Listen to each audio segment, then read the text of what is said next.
beautiful soul. Thank you for tuning in to this week's Ask Chelsey. I picked two really great questions that I've decided to separate into two separate videos. I left the link for the other video in the description box for you to check out after this one. First one came to me from an Instagram DM from a gorgeous mommy-to-be. Congratulations, queen.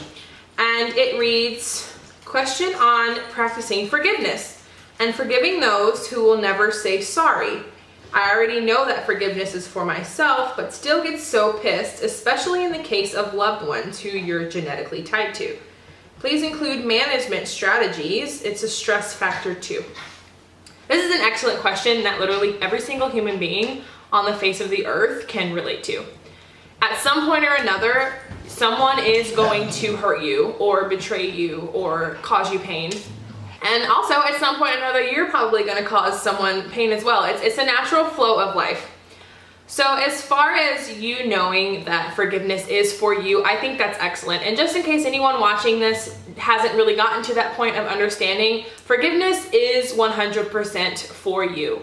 When you carry the pain and the anger and you hold a grudge against someone who has pissed you off or hurt you in some kind of way, it may feel like you're in some sense of control of the situation, but honestly, the power is still in the hands of someone else because you're dedicating a great amount of emotional energy into something that happened in the past and it's relating to someone. So every time that person comes around you, or every time that person's brought up, or every time you have to interact with that person, it brings you back to that negative space within yourself. And it's almost like you can't control it. Like that you see them and you're just like so pissed and you're remembering all the shit they did and you're feeling maybe the same way you felt the day they did that thing, and it just makes you boil and you can't stand that person and you want them to pay for what they did to you, and so then you hold a grudge or you're passive aggressive towards them, or any of those negative things will come up from you, and at the end of the day, that's causing you more pain than it'll ever cause that person. What's interesting about the human mind is when we're put in situations or predicaments that make us feel powerless and vulnerable and hurt, our brains try to protect us. It's a beautiful thing actually when you think about it. Our brains try to protect us so that we can get a sense of power and control back and relinquish that vulnerability. And so sometimes that comes out in the form of a grudge or the form of resentment and anger and sadness, which is all rightful. And it's beautiful that your mind has come up with a way to protect you from this person and their hurtful actions. But there should be a limit. At some point, after you've validated how you feel, there should be the next step should be forgiveness, and not for them, but again for you, so that whenever you end up thinking about them or you're around them or the situation comes up in your life, it doesn't affect you so deeply. So now that we've got that out of the way, there are a few steps that I think are super critical when it comes to forgiving someone. So I touched on it in the beginning, validating how you feel. Whatever this person did to you or didn't do for you or said to you, the way that it made you feel, that is valid. No one can tell you that you're overreacting to something or you're not right in how you feel. That's how you reacted. That's how you felt. That's real. Stick by that. Acknowledge that there's nothing wrong with the pain that you felt, and acknowledge that there's nothing wrong with the sadness and the anger, and it's natural. But it's time to let it go. So it's truthful, it's right, it's raw, it's honest, it's you, but it served its purpose, and now it's time to carry its ass on, like it needs to just get out of here. But once you've validated your own feelings, the next step is to heal. If this person is still pissing you off when you see their smug little face, if you are having flashbacks of the situation, if there are other situations that are similar to that one and they trigger you, any of those things are all indicators that you have not yet healed and you have not yet made peace with what happened. I will start by saying it is not your fault. Whatever happened, whatever level of severity you feel it is not your fault.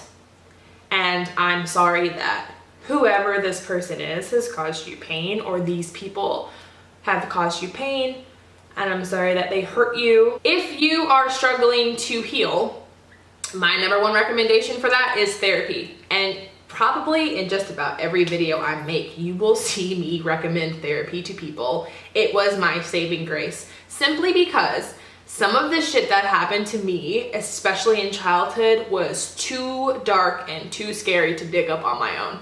I needed a safe space with someone who really understands how the human mind works and how behavior works, and someone who's very non-judgmental, where I could just spend an hour talking about me and my own shit. It's all about me for that hour.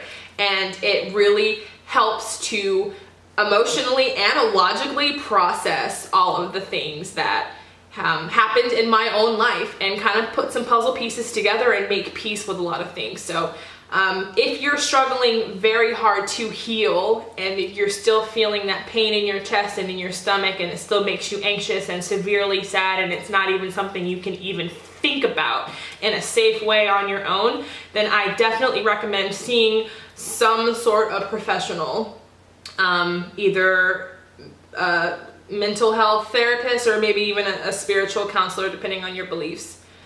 The next thing is writing letters to yourself. So who you are now and who you were when they hurt you are two different people. Even if it was last week, the fact that you're trying to think about forgiveness is proof that you have grown from the point of the issue, the point of contact.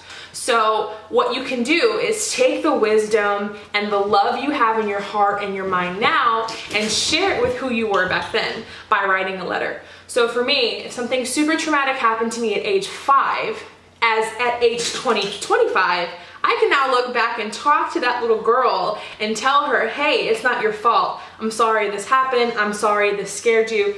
It is extremely healing, not only emotionally and psychologically, but spiritually, like on a deep energetic level, to reach back into your past and acknowledge the pain of that moment from a new space of growth. So by writing out the letter and just let your heart flow into it, just say everything you needed to hear that day they hurt you. You know that meme that goes around, be the adult you needed as a kid? This is your opportunity to do that. And it will bring up a lot of those old emotions, and you're able to let it flow through you to your hand, and you just leave it all on the paper. Just leave it all on the paper and feel that healing energy. It's an act of healing to actually take some action and talk to yourself. And it's something that I actually did learn in therapy, and I was like, this seems kind of silly, but when I actually did it, I was like, holy shit, there's a lot going on here. Like it helped me so much. It's like there's a little person in me that didn't yet grow, that just like the traumatic thing happened and the little girl stayed that age, and that part of me stayed that afraid little girl. So when the adult me reached inside and talked to her, it kind of helped her catch up with the rest of me, if that makes sense. So I definitely recommend writing a letter and then let it go. Dude, just let it go. It happened. It sucked. It doesn't define you. It wasn't your fault. You deserve to have the peace in your heart. Just tell yourself, take a deep breath when you start to think about those things and you start to replay it in your mind, and when you see this person, dude, take a deep breath and just say, let it go.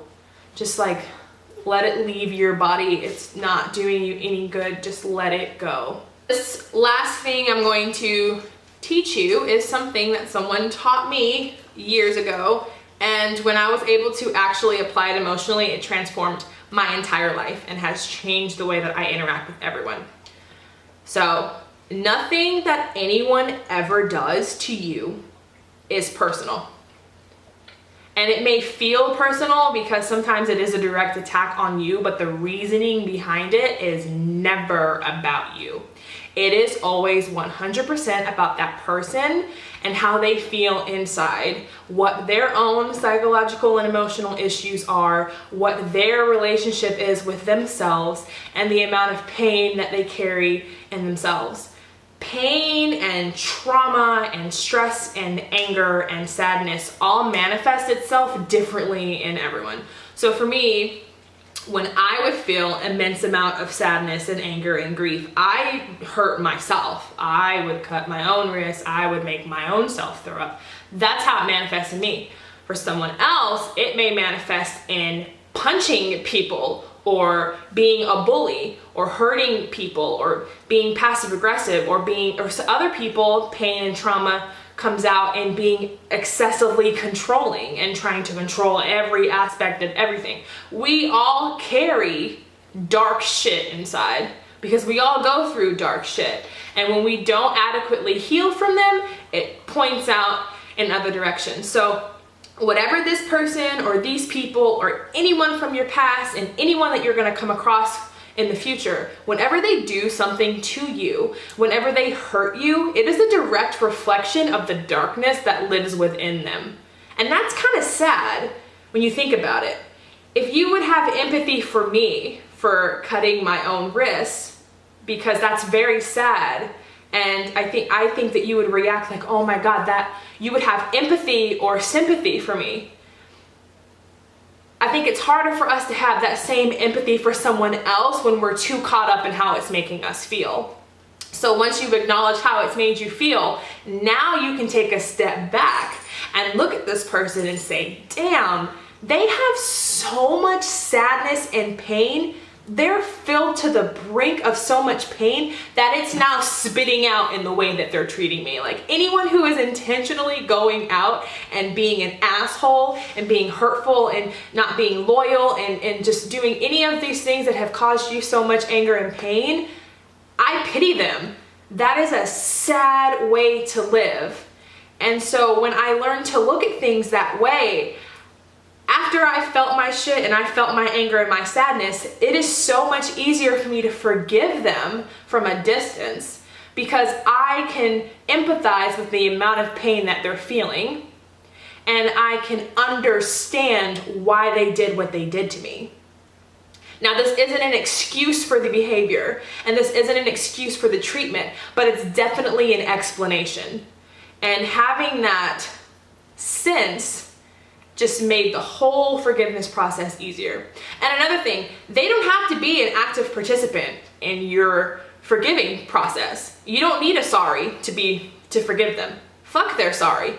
They might not have the emotional capacity to express regret or express empathy and compassion for how they made you feel because they're too caught up in how shitty they feel inside. You know what I mean? Like people can only interact with you and treat you to the extent of their emotional capacity. People can only meet you at the depth that they've met themselves.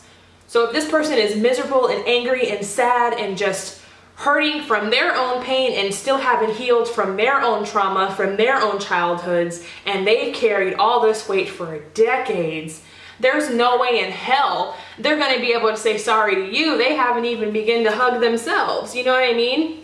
So just applying that logically when you interact with them and when you see them, try to view them as a hurt child. Like do a visual exercise. And when you look at this person, look at them like a hurt, scared, abused child.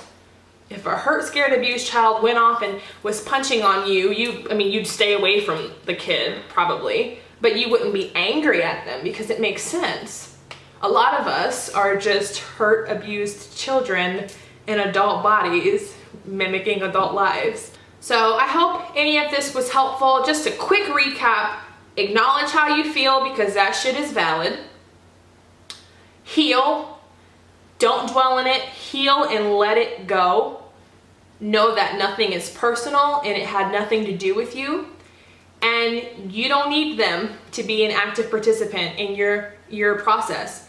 And if that means setting some boundaries and keeping your distance from this family member or these family members or these friends or whoever while you do that, that is 100% okay. And it doesn't mean that you're holding a grudge, and it doesn't mean that you're angry, and it doesn't mean you're trying to cause problems or drama. It means that you're honoring the way that you feel and you're taking that time and needed space to get your shit together until you're ready to interact with them in a way that is of empathy and compassion as opposed to getting lost in the trigger that they're causing. So best of luck to you and anyone who's watching this. I look forward to your freedom. I am excited that you are inquiring about forgiveness, and I am so happy that soon you will feel the freedom of being in control of how you feel and taking that power back.